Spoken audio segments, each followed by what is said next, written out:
আসসালামু আলাইকুম প্রিয় দর্শক মণ্ডলী, আমি আছি নলদা মৌবগ ইউনিয়নের কামটা গ্রামে গত কয়েকদিন আগে একজন লোক হত্যা হয়েছে। মেম্বারের ভাই মাহাতাব শেখ। সেই মাহাতাব শেখের যারা এলাকাবাসী তারা বলছে যে মাহাতাব শেখকে নৃশংসভাবে পিটিয়ে ও বিষাক্ত ইঞ্জেকশন পুশ করে হত্যা করা হয়েছে এবং সেই হত্যাকারীদের বিচারের দাবিতে ফাঁসি চেয়ে আজকের এই মানববন্ধন। তো এই মানববন্ধনে এলাকাবাসী হাজির হয়েছে, যেহেতু রাস্তাটা একটু ব্যস্ততম রাস্তা, সেই জন্য এখানে বেশিক্ষণ যে আমি কারোর বক্তব্য বা কাউকে দেখাবো সেটা সম্ভব হবে না। তবে আমি এই মুহূর্তে যাদেরকে আমি পাচ্ছি, যারা ব্যানার নিয়ে আসে, তাদের যে বক্তব্য সেটা আমি তুলে ধরছি। মানববন্ধন থেকে আপনারা যারা অংশগ্রহণ করছে তাদেরকে দেখানো। আচ্ছা, এই যে মানববন্ধনে এই এলাকাবাসীর নারী, পুরুষ, শিশু, বৃদ্ধ সবাই অংশগ্রহণ করেছেন।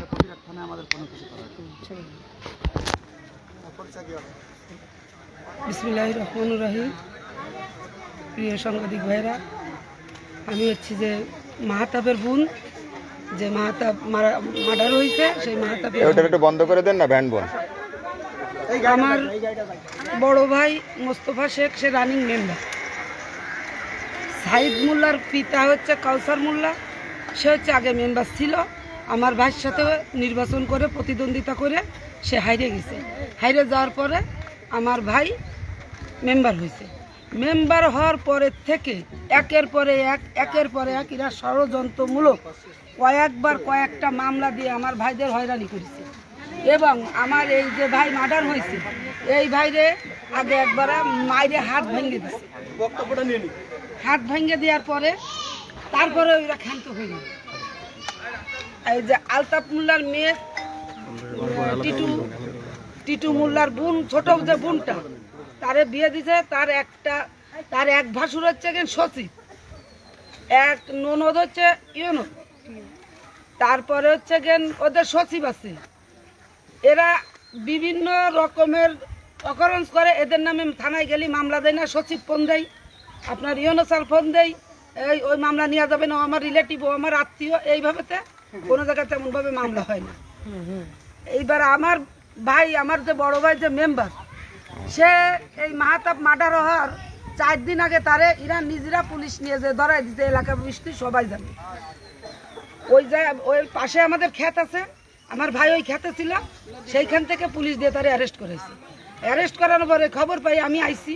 আমার মেজো ভাই, সেও থানায় যায়নি, পুলিশই ধরবে সেই ভয়তে থানায় যায়নি। আমি আর আমার মেজো ভাই ওরা যখন বাগেরহাট চালান দেবে, আমি আমার মেজো ভাইরা নিয়ে বাড়ি আসতেছি।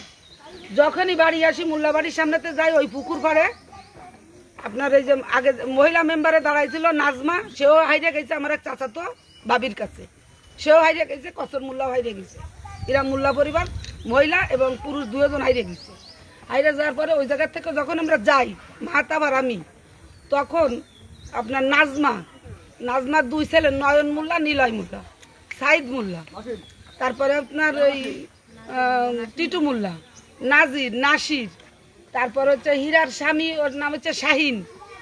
এরা সবাই ওই পুকুর পাড়ে দাঁড়ানো থাকলি আমরা আরো অনেকে ওইখান থেকে আমরা যখন যাচ্ছি, মাহাতাবরে দেখে কয় কি, যা মনে চাই খাইয়ে নে, পরানে যা চাই তাই খাইয়ে নে। তখন মাহাতাব আমাকে চবু শুনলে কি কলো, আমি কই গিয়ে আমার মাথায় টেনশন, আমার ভাইটা অ্যারেস্ট হয়েছে।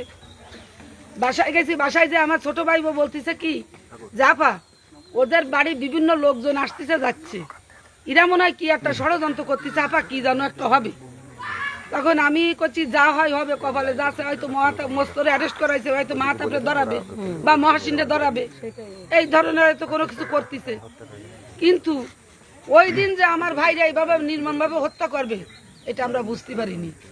16 তারিখ রাত্রে আমার ভাই পাশে একটা পোলট্রি ফার্মে ওইখানে ঘুমায়, পুলিশের ভয়তে আমার ভাই ওইখানে ঘুমাইছিল।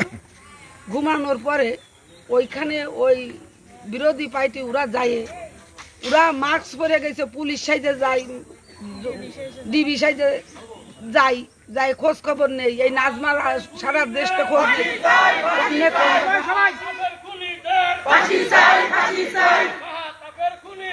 ফাঁসি চাই ফাঁসি চাই মাহতাবের খুনিদের ফাঁসি চাই ফাঁসি চাই ফাঁসি চাই মাহতাবের খুনিদের মাহতাবের খুনিদের ফাঁসি চাই ফাঁসি চাই মাহতাবের খুনিদের ফাঁসি চাই ফাঁসি চাই।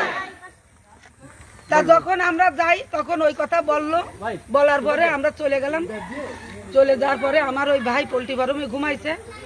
রাত 11:20 বাজে এই টাইমে আমার ভাইরে ওরা আতঙ্কিত যে ঘুম অবস্থায় যাইয়ে ঠাইসে ধরেছে, মুখ এই দুই পাশে ফুলা ছিল, ঠাইসে ধরে আমার ভাইয়ের পায়ে বিষাক্ত পুশ করেছে। আমার ভাই উঠে জড়াজড়ি করে ওকে একটারে চোখের পরে ঘুষি মারিছে। ঘুষি মারে দৌড়ে ওই শওকাতকে বাড়িতে পড়েছে। পড়ে যায় শওকাতরে বলতেছে মহাসিনের সিদ্ধি সরে যাতি ক আমার এরকম আক্রমণ করেছে, আমি একটা শহীদ পরে ঘুষি মারি আমি চলে গেছি। আমি নয়ন মোল্লার চোখে ঘুষি মারিছি, নিলয় মোল্লার চোখে ঘুষি মারিছি। নিলয় মোল্লারে আপনারা প্রশাসন দিয়ে অ্যারেস্ট করায় দেখেন, নিলয় মোল্লার চোখে এখনো কালির চিহ্ন আছে। আমার ভাই আঘাত করেছে, আমার ভাই নিজে মুখে স্বীকার করে গেছে। তার ভাইপোর দ্বারে, তার মেয়ের দ্বারে, এই যে তার মেয়ে, তার ভাইপোর দ্বারে নিজে মুখে বলে গেছে যে আমি ওর মুখে ঘুষি মারিছি। ওর মুখে চোখে এখনো কালো দাগ আছে। প্রশাসনের দৃষ্টি আকর্ষণ করি, আপনারা একটু দেখেন যে ওরে ওরে আপনারা হাজির করেন, হাজির করে দেখেন ওর চোখের নিচে কালো দাগ এখনো আছে।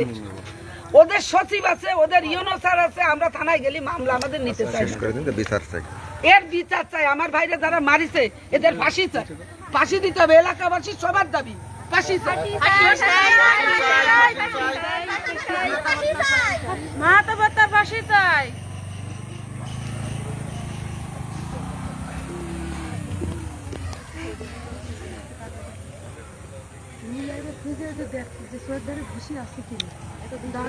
দর্শক মণ্ডলী, যেহেতু এই রাস্তাটা ব্যস্ততম রাস্তা, এই দুই পাশে লোকের কারণে আটকে আছে, তো আমি আমার এই যে সরাসরি সম্প্রচার আমি এখানে শেষ করছি।